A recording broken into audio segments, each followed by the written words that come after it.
Então, 3, 2, 1. Cadê o botãozinho de gravação? Já está aparecendo aí para vocês? Já está gravando. All right.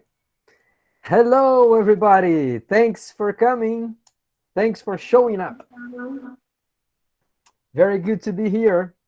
This is the July the 26th, and you guys are participating in the Behavioral Economics of Global Affairs, a economia comportamental dos assuntos globais. It's so good to be here and to have like a full class. I know it's a virtual class, but still I can see your faces here. Annie, Natalia, Tamires, Maria, Tiago, Danielle. It's very good to be here with you guys. So today we have some topics to discuss. I would like to try and wrap things up concerning the prospect theory. And we want to start talking about nudge, ok? Então, só para repassar assim, o plano hoje é a gente concluir a discussão sobre a teoria do prospecto, que eu acabei deixando uma parte grande dela na forma de aula assíncrona, isso não é tão bom, principalmente a parte de gráfico ali, eu quero ler com vocês hoje. E depois a gente começa a falar um pouquinho de nudge, tá? Ou empurrãozinho, quando você ajuda as pessoas a tomarem boas decisões, tá? Tem enorme cuidado com isso, porque a gente não quer passar a ideia de que um economista comportamental é alguém especializado em enganar ou manipular as pessoas, tá? A gente vai ser muito, muito cuidadoso com esse contexto.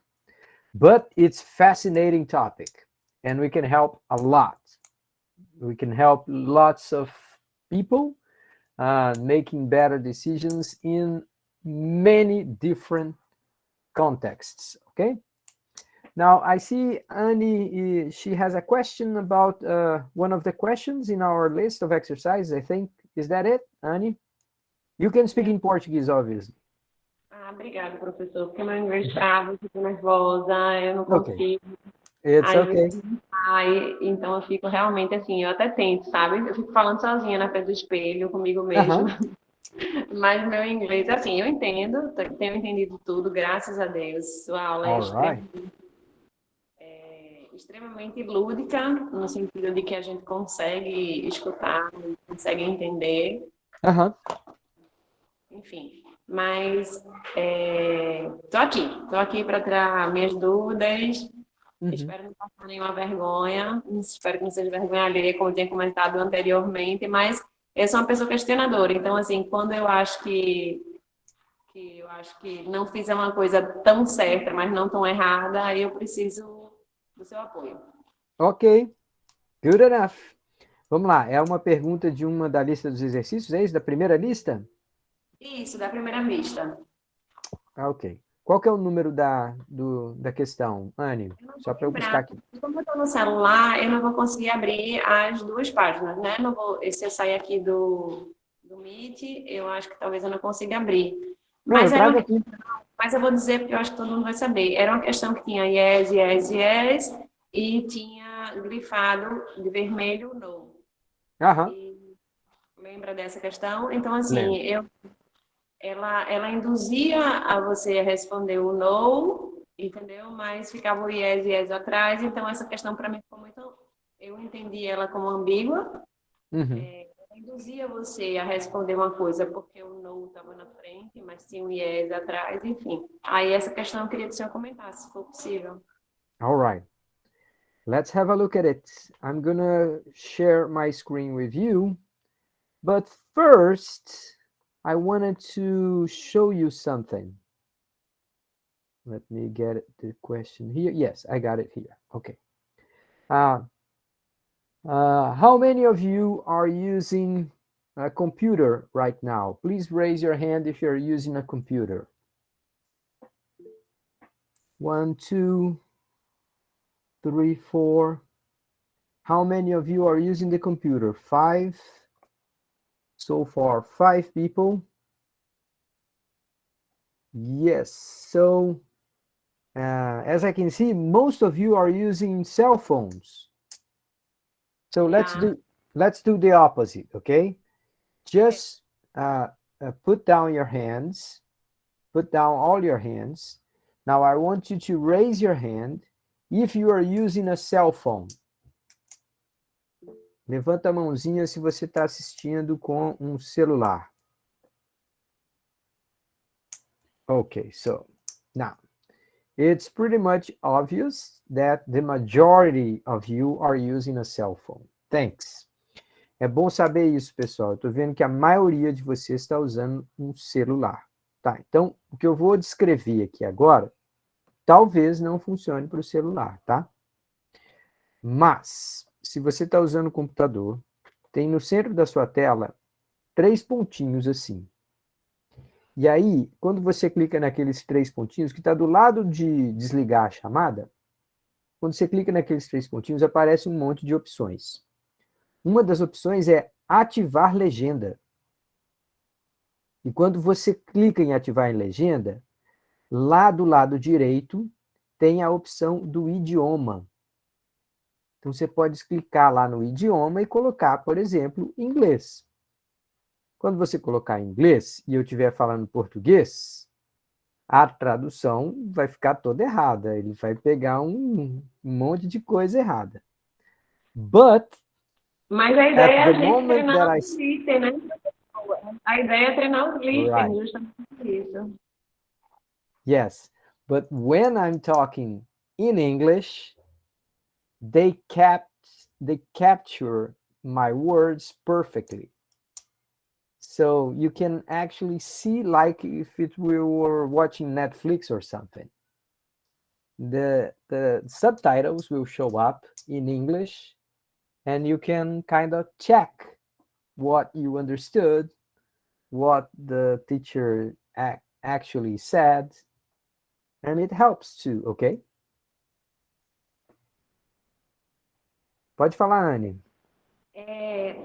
Não, tudo bem, eu entendo essa sua ideia, que eu acho que é para abranger mais gente, né? Para comunicar, entender de uma forma mais lúdica, porém, as traduções nem sempre são, e principalmente como são termos técnicos, às vezes não correspondem à realidade. Então, assim, é bom a gente se esforçar um pouquinho. Mas pelo celular você também consegue acionar legendas? Consigo adicionar legendas, mas, assim, como são termos técnicos, então, às vezes... Entendi. Então, eu prefiro só ficar no listen mesmo. Entendi, perfeito. Legal. Tem várias horas que ele erra, que é uma captura imediata ali. Então, a gente ainda não tem inteligência artificial tão inteligente assim, tão rápida, né, nessa ferramenta. Mas é uma questão de tempo. Aqui a gente possa fazer eventos ao vivo e as pessoas ficarem acompanhando pela legenda traduzida simultaneamente. É uma questão de muito pouco tempo até isso acontecer.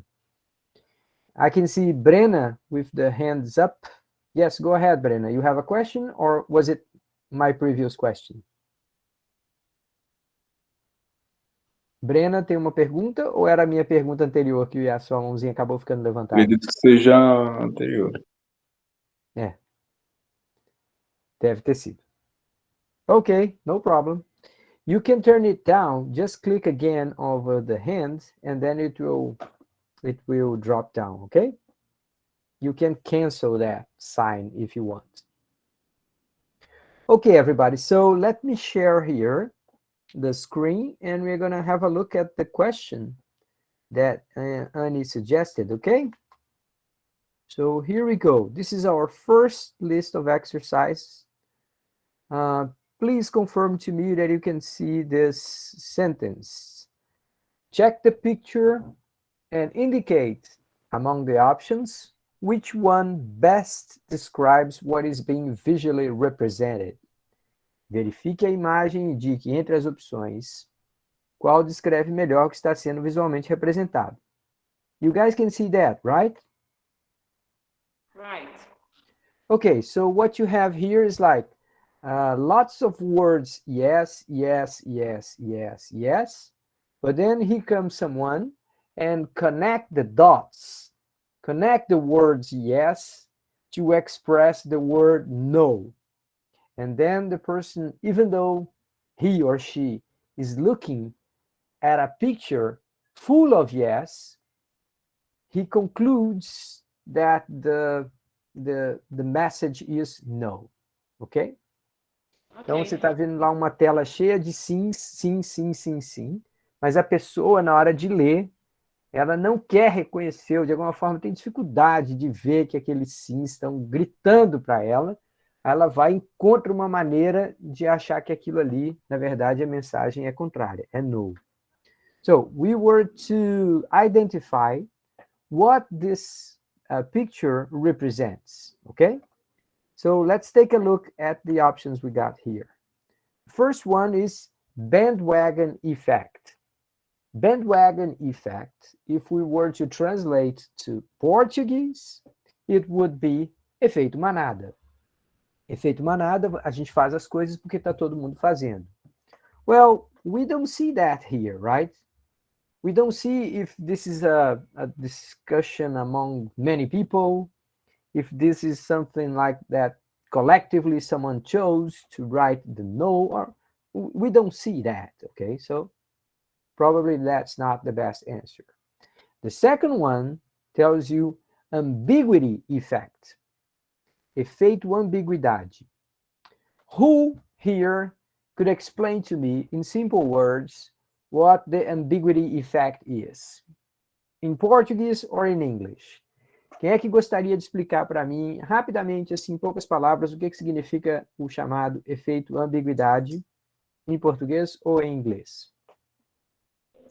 Eu vou tentar, tá, professor? Já que Ok. vai fazer esse questionamento. Então, assim, a questão da ambiguidade é que você teria duas opções, certo? Claras. Uma provável e uma improvável. Como a maioria nos diz yes, mas a resposta, né, a movimentação do gráfico, ele aplica um no. Mas o fundo todo dele é yes. Então, alguém construiu um no a partir do yes.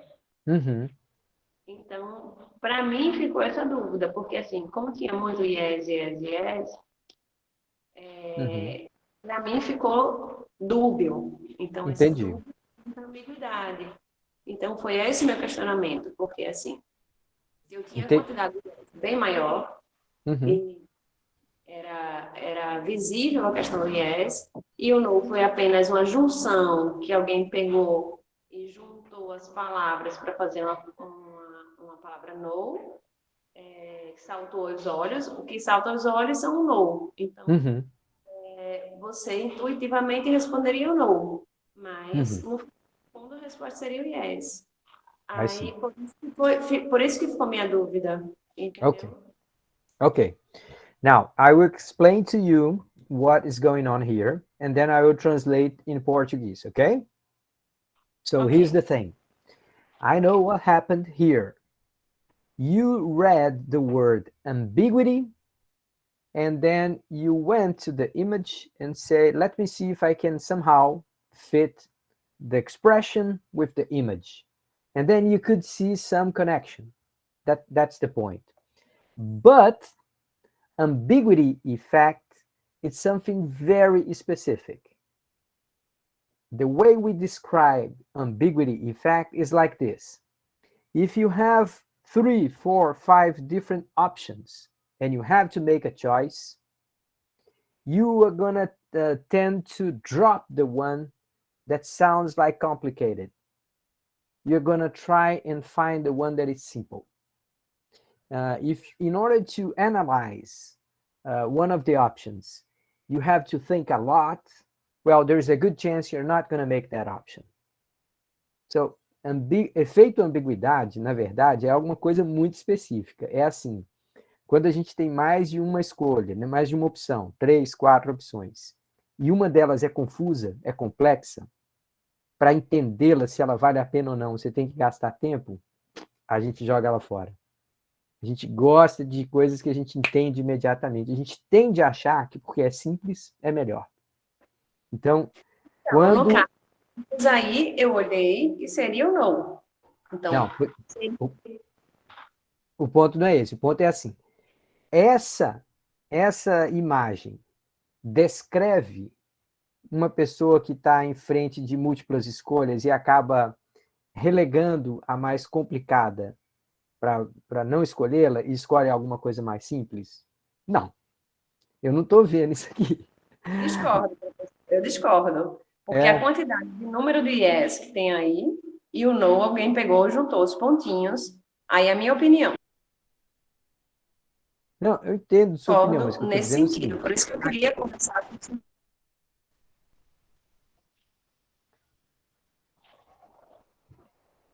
Eu entendi, mas olha só, Anne, deixa eu só te explicar uma coisa.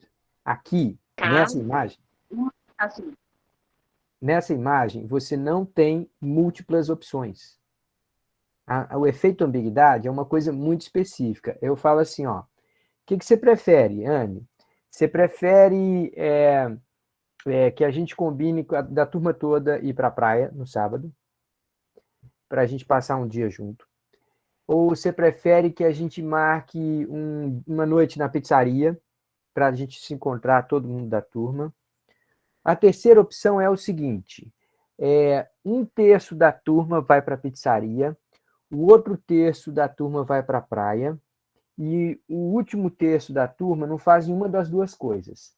Aí, na semana seguinte, quem nunca foi para nenhum dos dois lugares conversa com quem foi para algum dos lugares. E aí, daqui a 3 semanas, a gente faz uma votação para saber para onde que a gente deve ir. Se eu te oferecer 3 opções como essa, uma, bora para a praia. Outra, bora para a pizzaria. A terceira, nós vamos passar 3 semanas discutindo, distribuindo a turma, um vai para lá, o outro vai para cá, para saber para onde a gente vai. 99,9999% das pessoas vão escolher A ou B. Ninguém vai escolher C. Por quê? Porque C é complicado.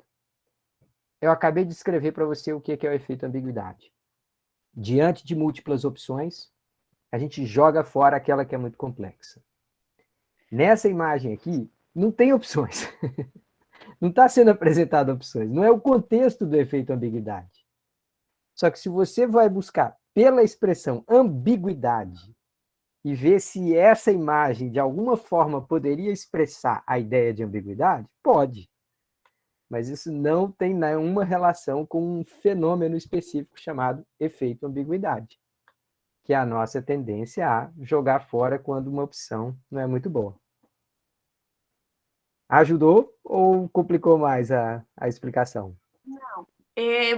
Sendo muito sincera ou sendo muito limitada, a questão para mim de ambiguidade seria de valência, do valência, né? Seria assim, ou uma coisa ou outra. Ou você escolhe uma coisa ou outra. A partir do momento que você me bota que seria, no mínimo, 3 opções para se escolher, aí se esclarece. Mas aí, no caso, eu estava pensando, o meu pensamento eram de duas ambiguidades. Então, era uma coisa ou era outra. Era Uhum, uma coisa, ou é isso ou é aquilo. Então, eu interpretei dessa forma. eu entendi. Mas é que tá. É porque a gente poderia chamar isso de efeito batata.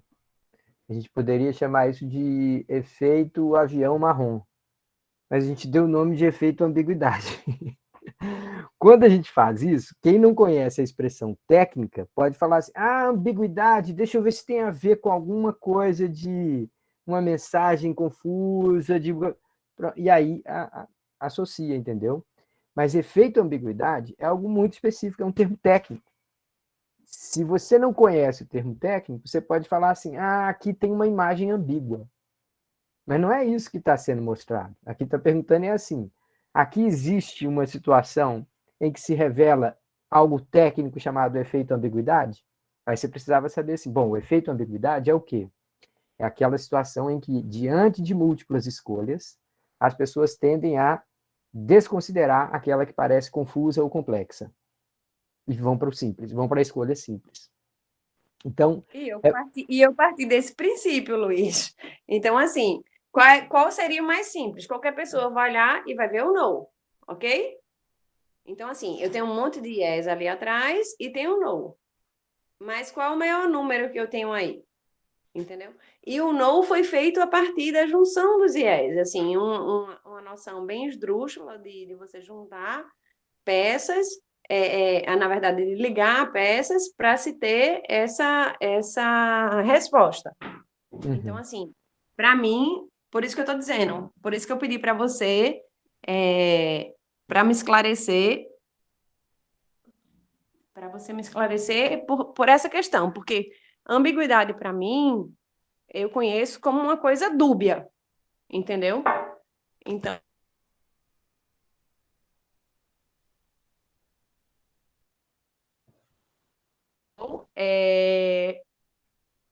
foi forjado em cima A sua voz está como... cortando um pouquinho. Desculpa. Então, assim, como tinha essas duas respostas, eu fiz opções aí. Você falou... Desculpa o barulho. Como tinha essas duas coisas, certo? E aí eu verifiquei. Então, assim, a resposta é yes. O no foi forjado em cima do yes, entendeu? Eu não sei se eu estou conseguindo, eu não sei se eu estou conseguindo me expressar, mas foi dessa forma que eu entendi. Que ambiguidade é uma coisa que seriam duas opções. Aí você me fala agora que seriam várias opções, a partir de terceiras escolhas. Então, por isso que eu fiquei na dúvida, por isso que eu respondi da forma ambígua, porque para mim seria mais lógico. Mas aí você está me explicando que nesse conceito não caberia, porque seriam mais de 2 ou 3 respostas que a pessoa escolheria uma mais lógica, né? mais provável.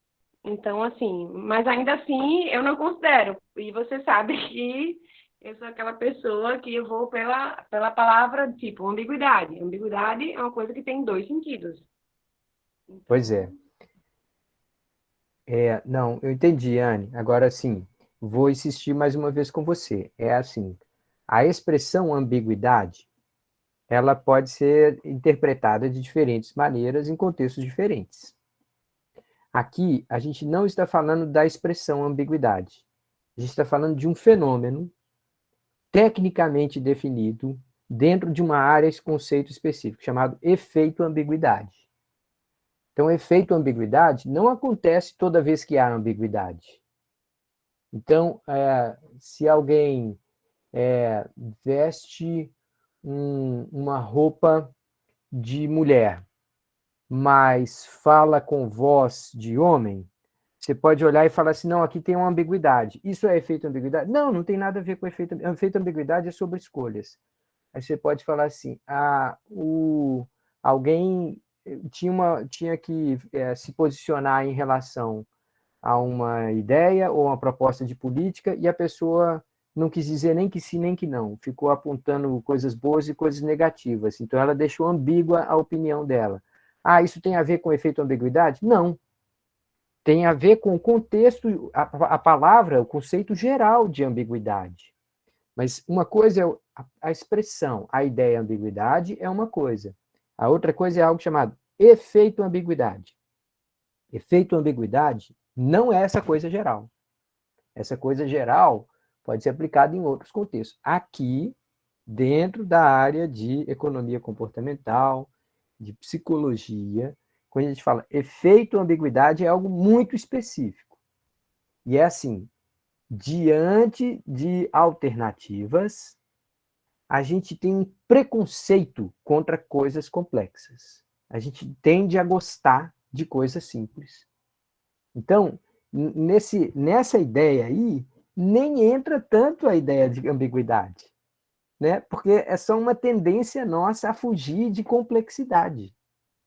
Na descrição fiel, rigorosa do que é o efeito ambiguidade, até o próprio termo ambiguidade fica meio perdido ali. Porque, na verdade, é uma tendência do cérebro a gostar do simples, gostar do direto.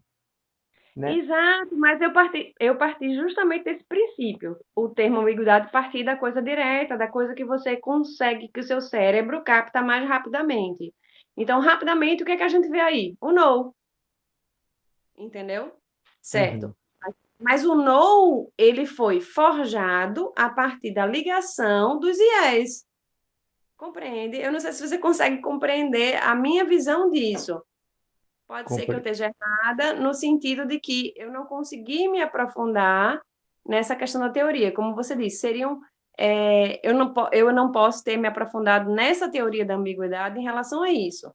Eu posso ter respondido, pelo meu conhecimento já de vida, enfim. Então, assim,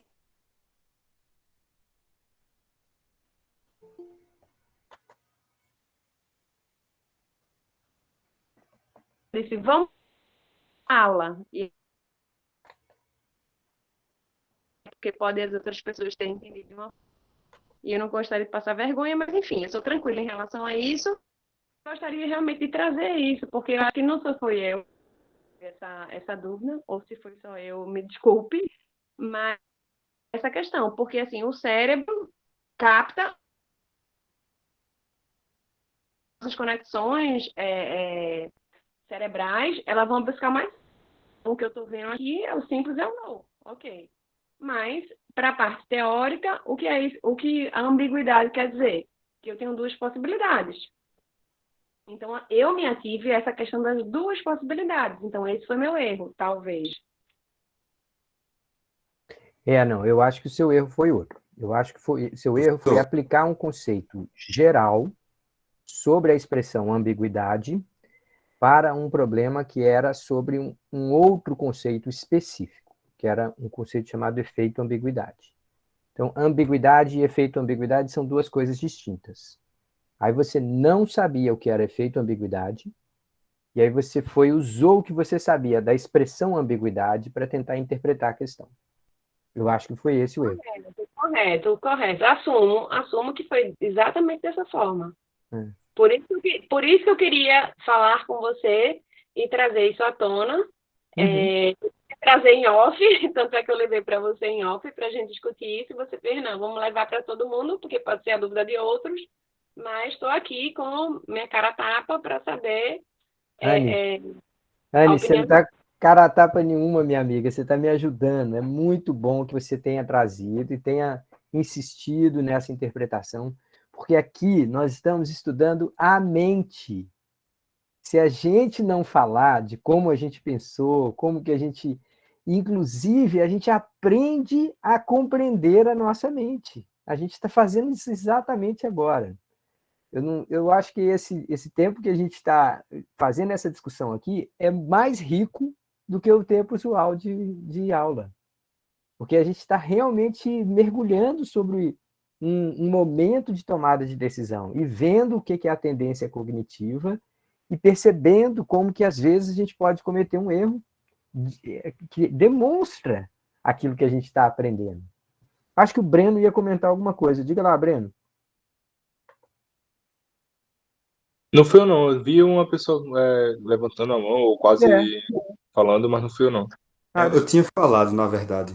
Pode falar, Mas Mikael. eu Diga acho que lá. ficou claro só. Eu só iria explicar a forma que eu tinha entendido para ver se por acaso não poderia elucidar essa ideia. Uhum. Porque talvez ela tenha. Ana Helena, eu não vi o nome direito. Mas Anne. talvez ela tenha visto essa ambiguidade porque ela tentou ler esse não e o sim ao mesmo tempo. Porém, é diferente tempos, né? Porque, por exemplo, se a gente tentar interpretar essa imagem da forma que eu vi, pelo menos, né? É como se a gente apresentasse uma folha em branco com vários nomes e és. E Uhum. diga assim, marque, por exemplo, a alternativa correta. Aí a pessoa vai escrever um não em cima do yes, ou seja, ela quer confirmar aquilo que ela já acha, né? Então ela procura encontrar um oposto onde não existe, né? Uhum. Então ela está justamente tendo aquele conceito do viés confirmativo, né? Então foi Exato. essa visão que eu tive. Exato. Aí você matou a charada, Mikael. Porque aí, ó, as outras.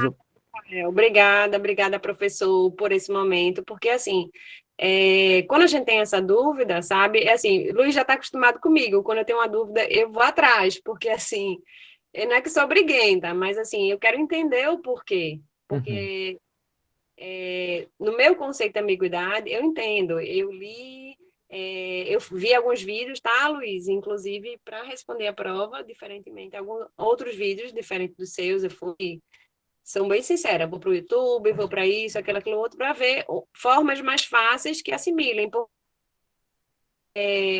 Uma pessoa explica de um jeito, não estou falando de você, que você explica perfeitamente bem, mas assim, como eram muitas questões e voltadas, eu queria a explicação mais próxima do meu conhecimento, que eu pudesse ser a questão mais próxima do meu conhecimento.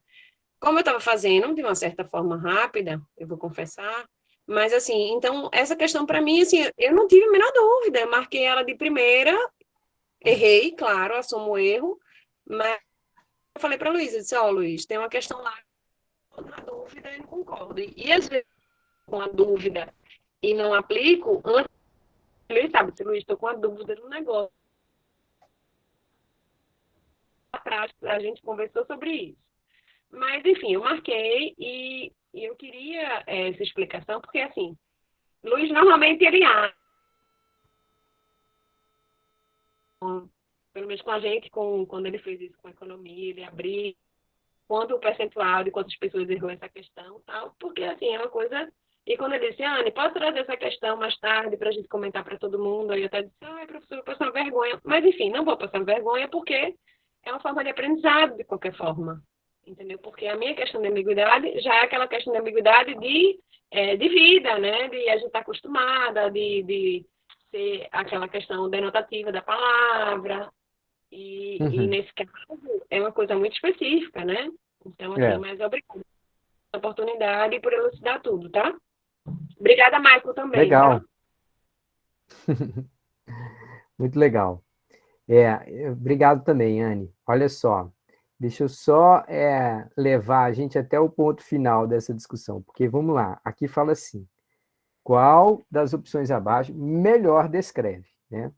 Então, a primeira opção era bandwagon effect, que é efeito manada. Bom, isso aí não tem aqui, né? Porque não tem várias pessoas, não dá para saber nada disso.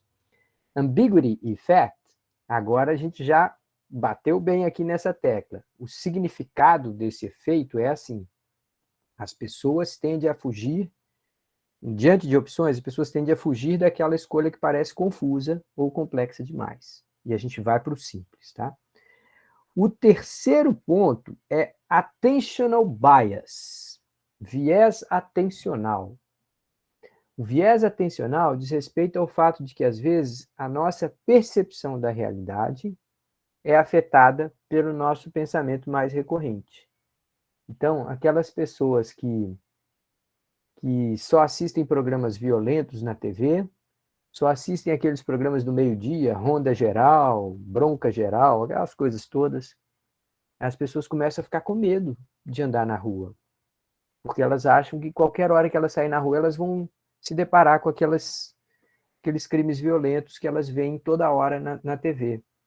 Então, a percepção da realidade da pessoa é impactada pelos seus pensamentos mais recorrentes. Aqui a gente também não tem nessa imagem uma ideia de frequência. A gente está vendo uma foto e uma espécie de um rabiscado em cima da foto. Aí a última opção fala assim, viés de confirmação. O que é o viés de confirmação? É aquele momento em que, embora a gente se depare com evidências contrárias ao que a gente pensa, a gente rejeita. A gente não quer. A gente olha para a realidade e a gente só vê aquilo que a gente quer. Então, quando a gente discutiu o viés de confirmação, eu costumava dizer para vocês assim, pessoal, o viés de confirmação é a razão por que nós temos ciência. O pensamento científico, o método científico, ele amarra as mãos do cientista. Ele fala assim, não importa a sua opinião, cientista. Você tem que fazer um experimento isento, sem a sua interferência. Senão, aquilo não é ciência. Então, a gente desenvolveu a ciência para que a gente não ficasse sujeito a construir conhecimento só passível de ser influenciado pelas nossas opiniões.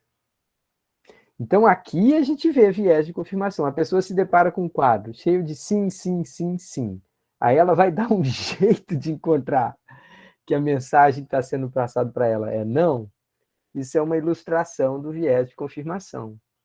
Então, às vezes tem, assim, correntes políticas, pessoas que estão vendo uma coisa, vendo um governo, vendo um monte de coisa dar errado e tal, mas a pessoa fala, não, tá indo bem, o Brasil tá bombando, tá indo tudo ótimo. A opinião delas é muito forte, impede que elas enxerguem a realidade de uma forma isenta.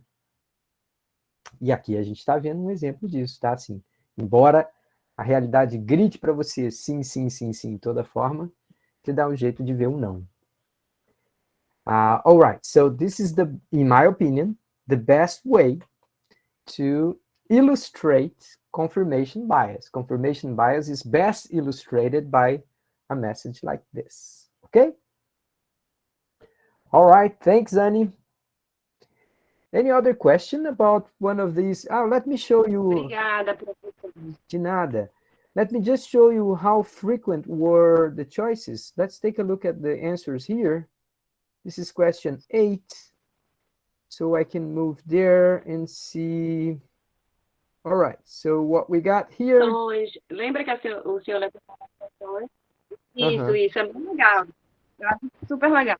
Yes. So 6 people thought that ambiguity effect was the right answer. And 35 people managed to identify that confirmation bias was the answer. All right, but still, lots of people got the same impression that Annie. Okay, so let me stop sharing this screen. And now I want to share something else with you guys. I want to go back. Pois é, Luiz. A gente vai, no próximo exercício, se a gente tiver a possibilidade de levantar algumas outras questões, você vai poder fazer essas análises, se a gente precisar? Claro, Anny, com todo prazer. A ideia é até que a gente grave pequenos vídeos com a interpretação de cada uma das respostas. A gente vai tentar sempre ter um vídeo gravado em que eu explico as respostas de cada uma da lista de exercícios. Mas quando isso não acontecer, vocês podem trazer a pergunta para a sala de aula e devem trazer, na verdade. Vamos lembrar, gente, a gente está à distância, mas a gente está interagindo. A ideia é que a gente faça essa interação, tá? É verdade, e eu estou gostando bastante dessa interação e esse feedback, assim, de depois mostrar os erros, é maravilhoso. Okay. É muito, muito bom. Legal, Karina, vamos fazer isso sim. Nós vamos tentar fazer sempre isso. And I count on you. Please do bring questions, okay? We have a deal? Vamos fazer um acordo aqui?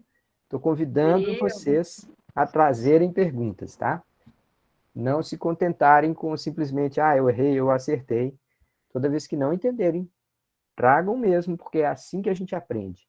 Quem tem medo de errar não aprende, tá? A gente precisa parar de pensar que o erro precisa ser o momento de punição. O erro, na verdade, é um momento de aprendizagem. Sem errar, a gente não aprende. Se a gente tiver muito medo de errar, a gente não tenta nada, e aí a gente nunca aprende nada. Então, erro não é algo que nessa disciplina aqui você vai ser reprimido, ou que você vai ser, sei lá, de alguma forma julgado por cometer erro. Pelo contrário, quando você trouxer um erro e falar assim, por que eu cometi esse erro, nós vamos valorizar esse tipo de momento, tá bom, gente? E para não errar de novo, né, professor? É assim que a gente aprende. Exato, é isso mesmo. Muito bem, pessoal. Deixa eu voltar aqui com vocês um pouquinho, porque eu fiquei com a sensação que a parte mais complexa, olha aí o efeito ambiguidade, a parte mais complexa da nossa discussão sobre a teoria do prospecto acabou ficando online, em forma assíncrona. Eu liguei o ar-condicionado aqui na minha sala, tá muito barulho no microfone? Não, tá tranquilo. Não, isso, tá tranquilo. All right. If it gets too noisy, please let me know, okay? Ok. All right, so let's go back to this guy here. I know many of you, when you look at graphs like this, you say, oh no, it's going to be hard. I don't like math. Tem um monte de gente traumatizada por gráfico que fala assim, ah não, apareceu os danados do gráfico, eu sabia, esse homem é economista, vai ser um monte de matemática agora. No, it's not like that.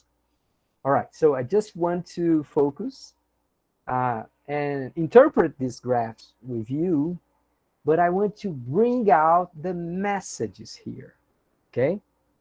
We have 3 messages in this diagram. I want to make sure that everyone gets the idea, okay? So let's start with the graph on the right-hand side, okay? Vamos começar com esse gráfico do lado direito. Okay, so what we got here? Well, we got a graph that is actually mapping out probabilities on the vertical axis and probabilities on the horizontal axis. Então, é um gráfico que está mapeando probabilidades no eixo horizontal e probabilidades no eixo vertical. Só que, no eixo horizontal, o que a gente tem é a probabilidade verdadeira de alguma coisa acontecer. E no eixo vertical, o que a gente tem é a probabilidade subjetiva. Okay, so let's have a look at this, okay?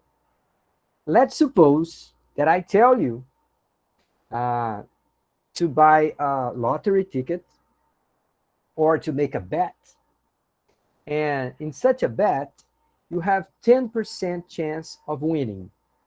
Então, eu te convenço aqui a você comprar um bilhete de loteria ou de fazer uma aposta que você tem 10% de chance de ganhar. Well, if I take lots and lots of experiments with many people, I can understand that when I tell you 10% probability, you actually make choices as if you were hearing 15, 20% probability. Então, olha só, depois de fazer muitos experimentos com muitas pessoas, a gente consegue mostrar que quando alguém escuta falar 10% de probabilidade, na verdade, ela toma as suas decisões como se 10% fossem, na verdade, 15%, 18%, 20%. A gente tende a superestimar probabilidades pequenas. Se eu falo assim, pode vir para a sala de aula hoje que a chance de você morrer é menos de 1%. Você fala assim, que é isso? Então eu nem vou para a sala de aula. Eu falo assim, mas eu disse que é menos de 1%. Você fala assim, não, mas 1% é muito. Mas eu falei, é menos de 1%.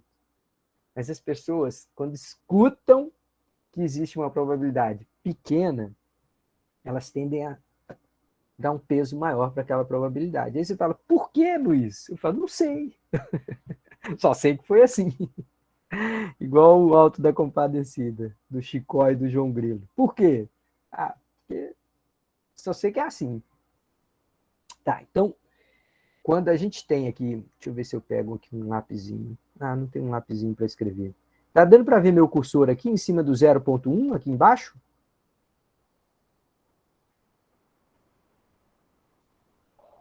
Estou sem óculos, não consigo ver. Peraí, deixa eu ampliar aqui. É do lado esquerdo? Do lado direito, aqui embaixo. Dá sim, professor, dá sim. Pronto. Lado direito, 002. Isso. Se eu saio desse 0.1 aqui e vou em direção à curva forte, você vai ver que ela ia bater próximo de 0.2.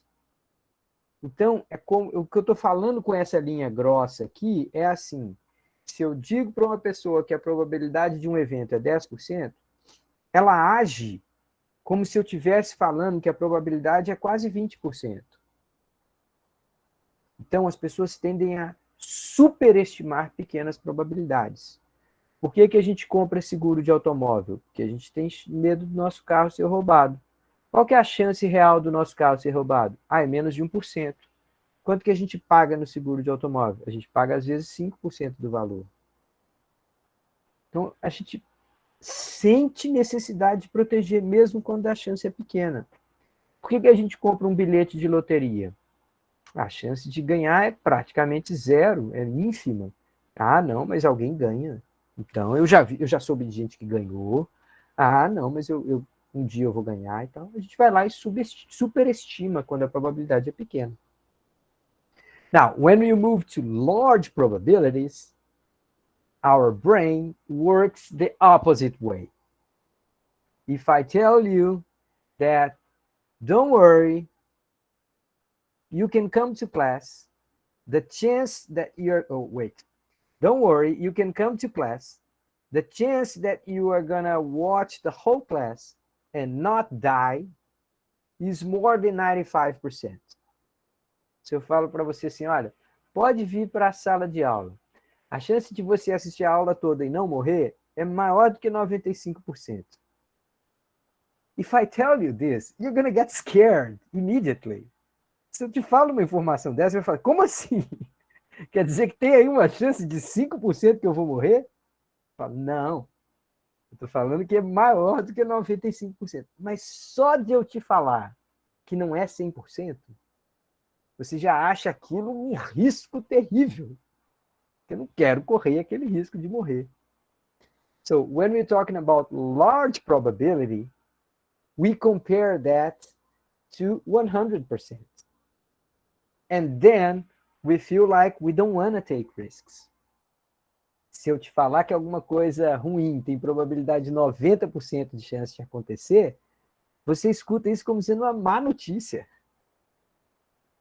Pô, mas quer dizer que tem 10% de chance de eu morrer. Eu falo assim, não, mas escuta, tem 90% de chance de você não morrer. Eu falo assim, não, mas tem 10%. Você foca lá no outro. Então, se com pequenas probabilidades a gente tende a superestimar, quando é grande probabilidade, a gente tende a subestimar. A gente acha que por não ser 100%, aquilo ali já é ruim o suficiente. Now, when I explain this to you, I may convince you or not. You may believe me or not. But if we run experiments, I can show you this going on.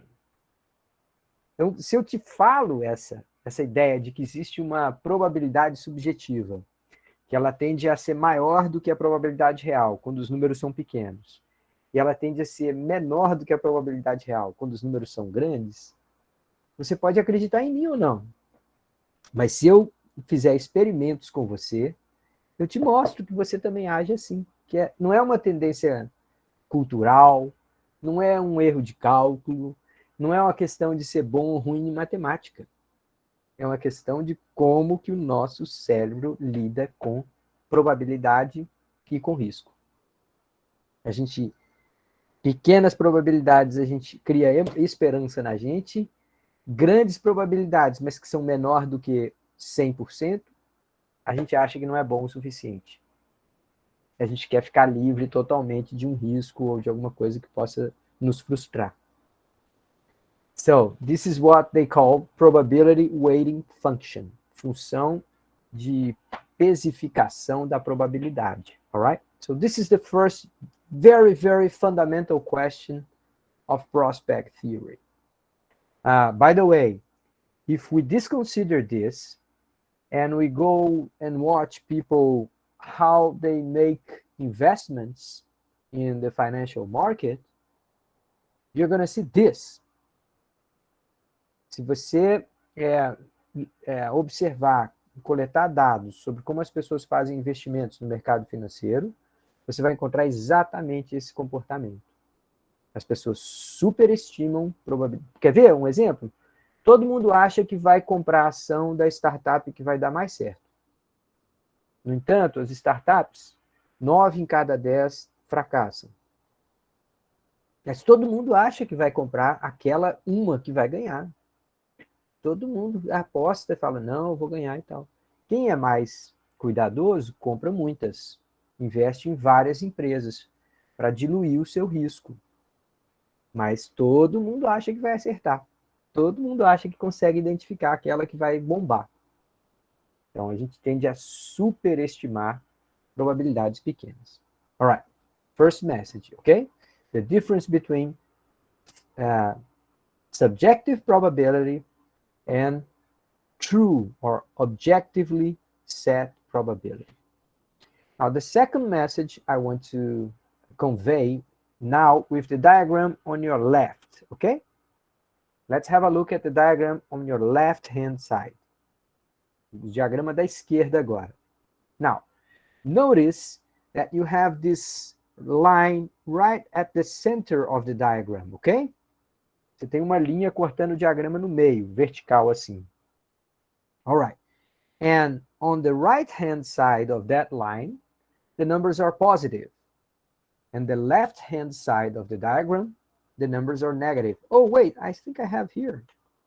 I have some, yes. Here, you got negative numbers. Here, you have positive numbers, okay? All right, so what we are talking about here, let's separate this diagram in two parts. First, let's talk about how we behave when we are talking about gains. Como é que a gente se comporta quando a gente está falando de ganhos? Esse formato da curva aqui, ó, meio crescente, mas crescente a taxas cada vez menores, é o que a gente chama de aversão ao risco. As pessoas tendem a só correr risco quando elas têm algum tipo de compensação. Então, se eu te ofereço assim, olha, você tem 2 investimentos. Um deles, eu prevejo que você vai ganhar 20% de retorno. No outro, eu prevejo que você vai ganhar 5% de retorno. Só que esse 5% de retorno é garantido. Aquele 20% de retorno lá pode dar 30%, pode dar 40%, pode dar menos 50%. Você pode perder metade do dinheiro. Tá, então, quando você vai ganhar mais, você só aceita correr risco se for para ganhar mais. Se for para ganhar pouco, você prefere não correr risco, tá?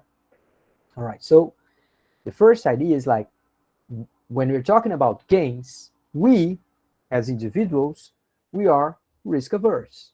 And we think it's natural, right? It's rational. Nobody likes taking risks for nothing, right? So it looks rational. But when you're talking about losses, we tend to be risk lovers. Quando a gente está falando de perdas, a maneira como a gente pensa é assim: ah, se tem alguma chance de eu me livrar da perda, eu topo. Então, quando a gente está ganhando, ou está falando de ganhos, de possíveis retornos positivos, a gente fala, beleza, eu só vou correr risco se for para me pagar muito mais. Agora, um time que começou o jogo, ele está perdendo de 2-0, o técnico vai lá e fala, vai todo mundo para frente tentar fazer gol. Não, mas espera aí, eu posso tomar um outro gol. Eu falo assim, não interessa. Perdido por 1, perdido por 100. Perdido por 1, perdido por 1000. Eu preciso é tentar ganhar. Então, o time acaba adotando um comportamento mais arriscado.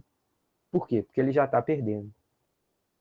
Alright, so we have this in our way to behave every single day. If we are already losing, if we are already feeling that we are in a bad situation, we tend to be risk lovers, risk takers. If we are winning, if we are in a comfortable situation, we tend to be risk averse. We don't want things to change. We don't want to take new risks, okay? I think someone raised his or her hand. Let me go back there. Yes, Thiago, go ahead. Just to explain not explain, but give you another example about the soccer match, right? So some people are more into this behavior that you're explaining, that like I'm losing for like 2-0, so doesn't matter how goals I would take, I would be further to try to win, right? But as this subject is about like global affairs, would be interesting to understand what is involved in a match, right?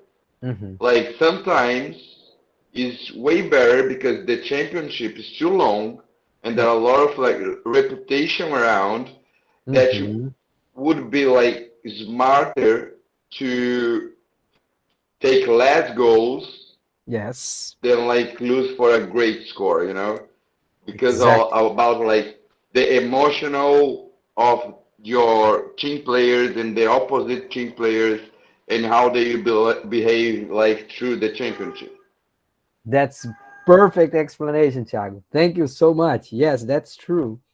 But you just described what it is, a rational behavior. And we humans many times are not that rational. Many times we are too emotional. Yeah, that's perfect. Pessoal, a explicação do Thiago foi muito boa. Olha só, ele estava falando assim, um time que já está perdendo de 2-0, ele não pode se lançar ao ataque e correr risco de tomar mais 10 gols. Ele não pode fazer isso porque tem uma questão reputacional aí. Os torcedores vão perder o respeito, os outros adversários vão perder o respeito, até o juiz vai perder o respeito. Então, a maneira racional de fazer é tentar ganhar, claro, mas não pode abrir tudo, se jogar de qualquer maneira para o ataque. Porque aquilo ali vai acabar passando uma mensagem ruim e vai prejudicar o time ao longo do resto do campeonato. This is perfect explanation. But what you just mentioned is pure rationality. O que você descreveu é racionalidade pura. E o que eu estou descrevendo aqui é a racionalidade humana. But I want to go further with other examples like this, Thiago. Think about people who live in very, very hard conditions. You know, if they are surrounded by violence all the time, sometimes they will have the inclination to say, oh, what the heck, I will do whatever I have to do. Então, se uma pessoa já nasce num ambiente violento, agressivo, sem esperança, ela também pode falar assim, o que eu tenho a perder? Também vou pro tudo ou nada, também vou mexer com droga, também vou tentar roubar, tá todo mundo roubando. Aqui já acabou, não tem jeito de fazer nada certo que dá certo. You see? You may have people losing hope and then behaving like this, like risk lovers. And taking risk and getting killed because of that. A gente observa isso, pessoas que se expõem a um nível de risco bizarro.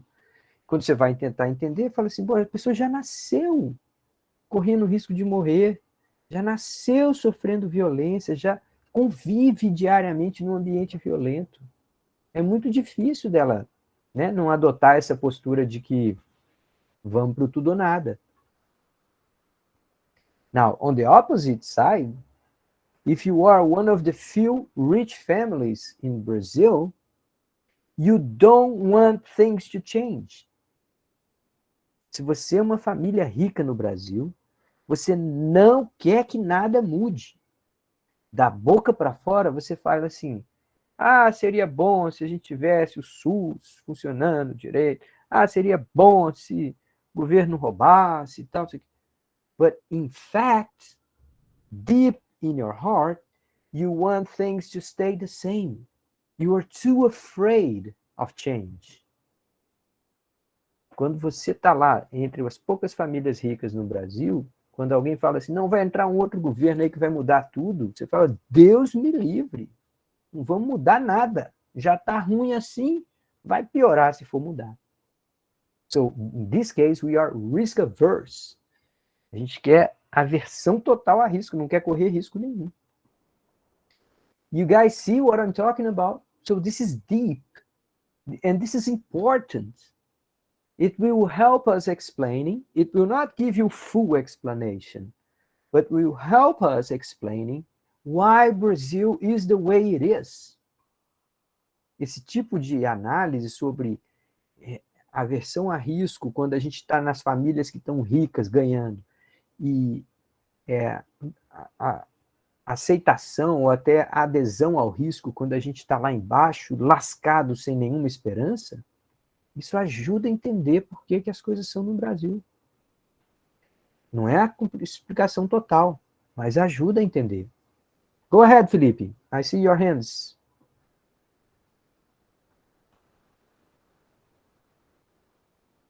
Felipe, you want to make a comment? Professor, eu acho que ele tá com problema no celular. Ah, tá. Aí ele não tá conseguindo abaixar aqui o... Vamos ver. Ah, it's okay. Yes, Marcia is saying here, yeah, it is much more common than we think. Esse tipo de situação é muito mais comum do que a gente imagina. As pessoas agem dessa forma mesmo.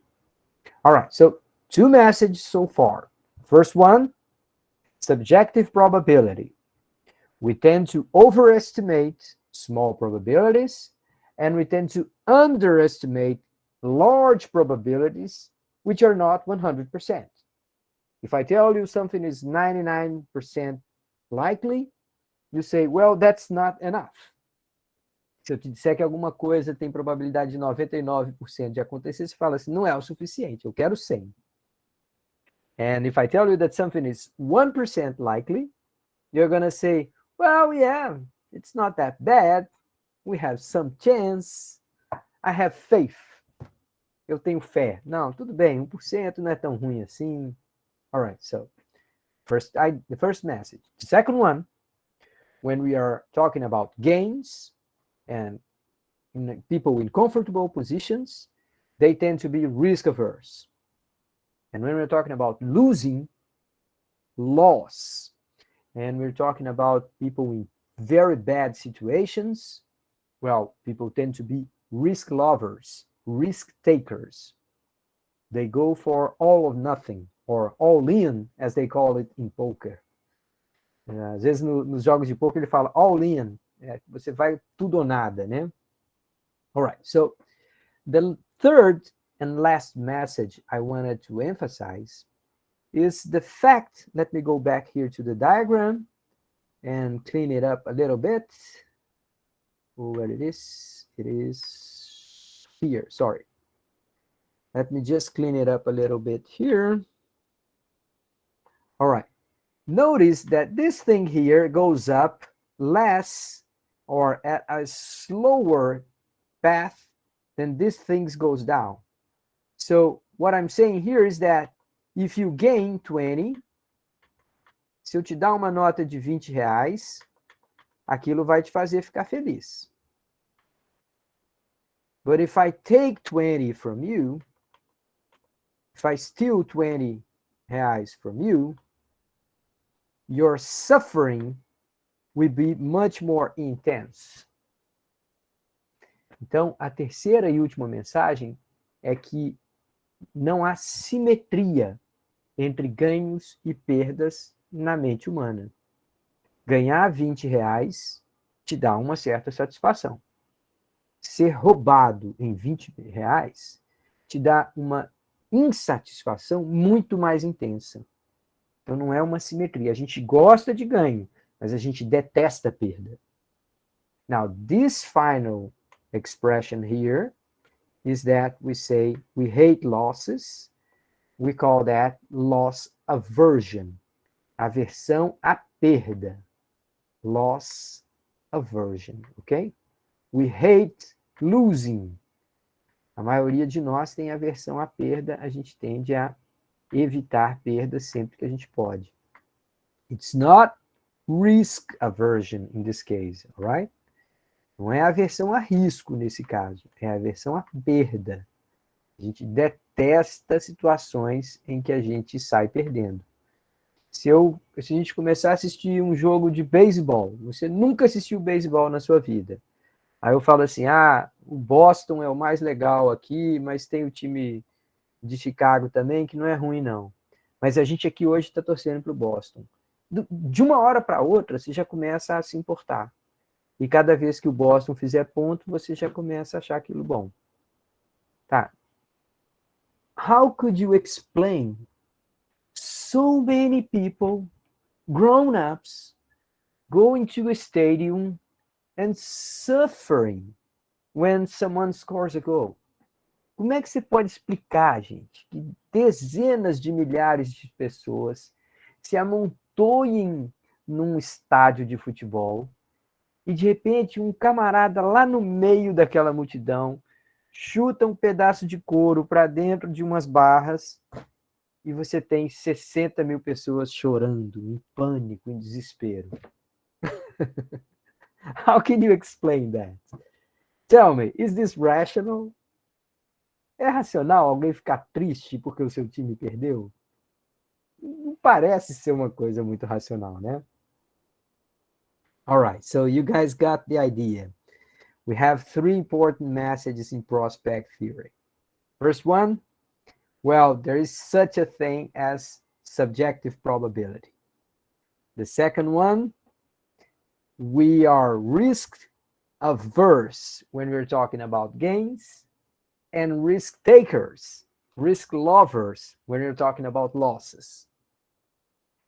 And the third one, we hate losses. We like gains. A gente gosta de ganhar, mas a gente não desgosta de ganhar, de perder. A gente detesta perder. Perder é muito mais doloroso do que proporcionalmente a satisfação de ganhar. All right? Okay, so before we finish this class, which is almost there, let me just go back here to global warming and prospect theory. Então, eu te ensinei um monte de coisas sobre como a mente humana lida com probabilidades e risco. Agora, olha como que isso tem a ver com aquecimento global.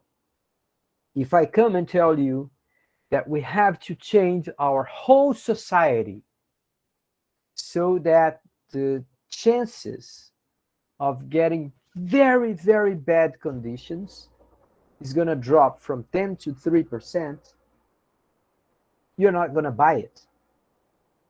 Se eu te disser, honestamente, que a gente vai ter que mudar tudo na sociedade para que a chance de um pior cenário caia de 10% para 3%, eu não vou te convencer. Você não vai ficar satisfeito. Você não vai, às vezes você não vai nem aceitar. Fala assim, não, mudar tudo, mas ainda vai ter 3% de probabilidade de o pior cenário acontecer.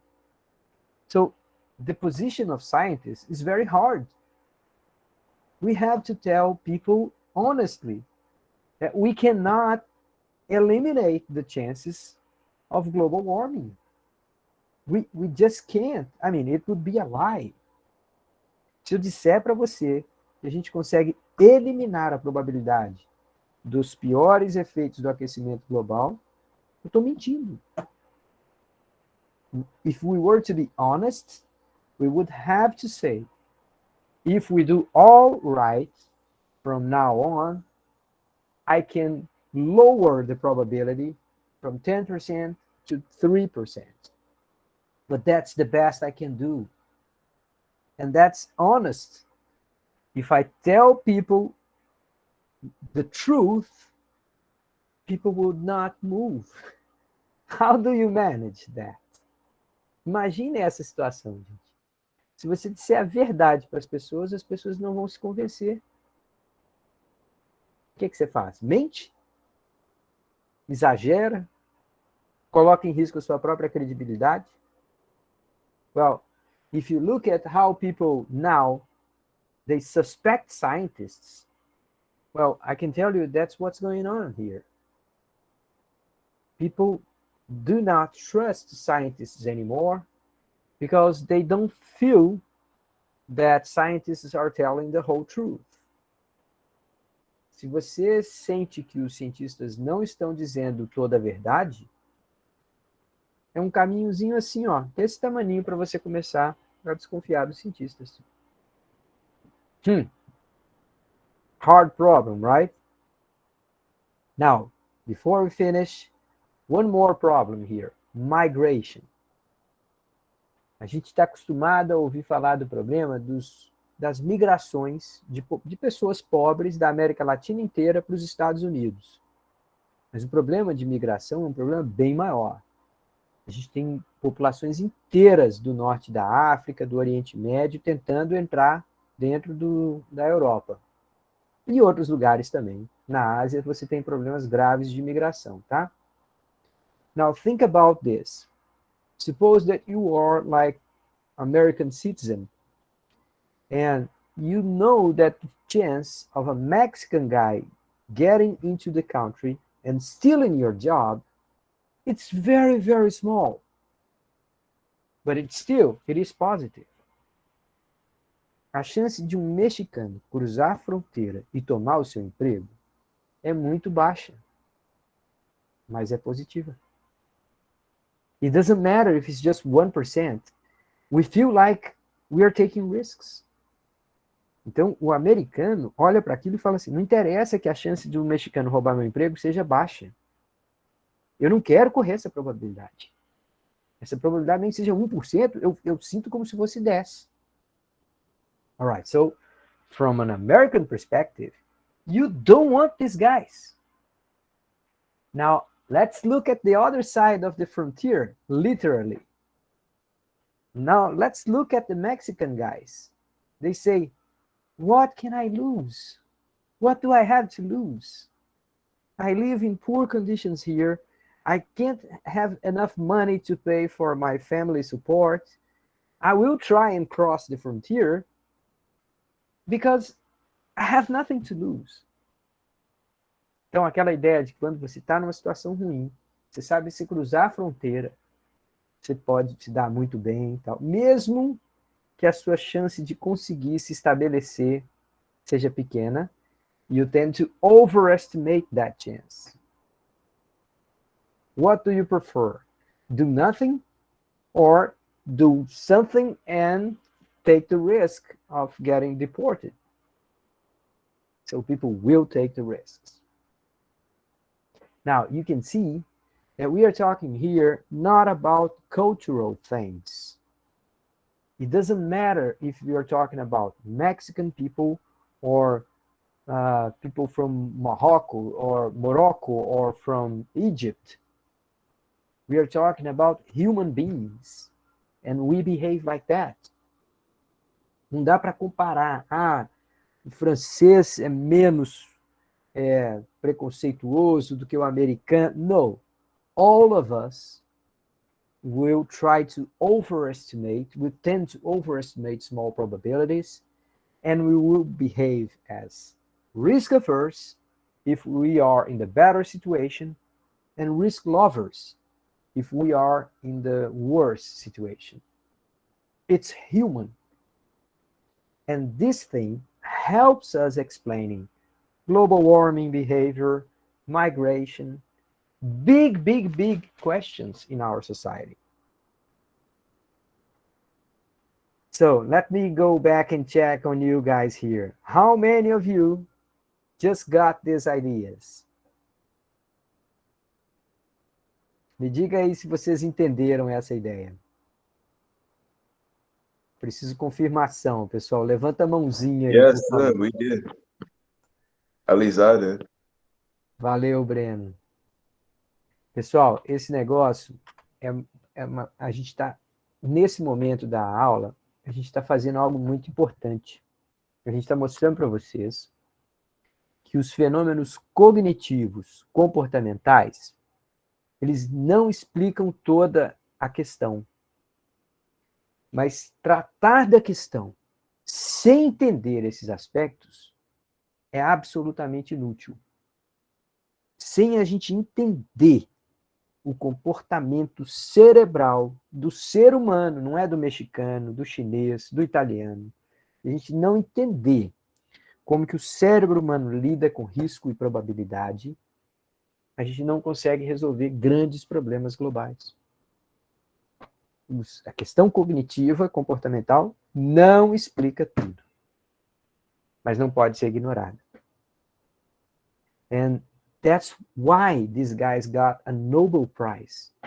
They're not only talking about, gambling or investors in the stock market. They were not only talking about that. They were talking about the whole range of human decision. Eles não estavam falando lá sobre como que meia dúzia de investidor perdem dinheiro no mercado de ações só. Esses caras ganharam o Prêmio Nobel de Economia, eles estavam falando de todo o espectro de decisões humanas. Todas as vezes que você lida com probabilidade e com risco, a teoria desses caras é a melhor que tem para explicar o comportamento humano. That's why they got the Nobel Prize in Economics. All right? Okay, thank you so much, everybody. I'm going to stop recording now.